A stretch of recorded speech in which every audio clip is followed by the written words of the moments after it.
ഏതൊരു നാമം ദർശിക്കുമ്പോഴാണോ എന്റെ നേത്രങ്ങളിൽ ഇഷ്കിന്റെ അശ്രു കുളിരേകുന്നത്, ഏതൊരു നാമം ശ്രവിക്കുമ്പോഴാണോ എന്റെ കാതുകളിൽ മദിഹിന്റെ ഇമ്പമഴ പൊഴിക്കുന്നത്, ഏതൊരു നാമം ഉരുവിടുമ്പോഴാണോ എന്റെ നാവ് ആത്മീയ സ്ഫുടത കൈവരിക്കുന്നത്, അതെ, ആ നാമമാണ് എന്റെ കൽബിൽ സാന്ത്വനത്തിന്റെ, പ്രതീക്ഷയുടെ, പ്രത്യാശയുടെ പുലരി പ്രകാശിപ്പിക്കുന്നത്. അതെ, ആ പരിശുദ്ധ നാമമാണ് എന്നെ ഞാൻ എന്ന എന്നിൽ നിന്നും നിഷ്കളങ്കതയുടെ താഴ്വാരം നുകരുവാൻ പഠിപ്പിച്ചത്. ഈ ലോകം മുഴുവൻ അവിടുത്തെ ശ്രേഷ്ഠമായ ആ നാമത്തിലേക്ക് ചുരുങ്ങിക്കഴിഞ്ഞു ഹബീബേ.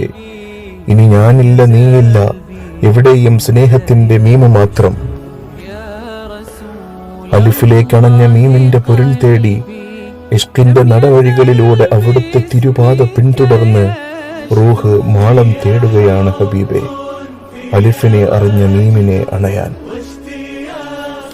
അസ്സലാത്തു വസ്സലാമു അലൈക യാ സയ്യിദി യാ റസൂലല്ലാഹ് സ്വല്ലല്ലാഹു അലൈഹി വസല്ലം.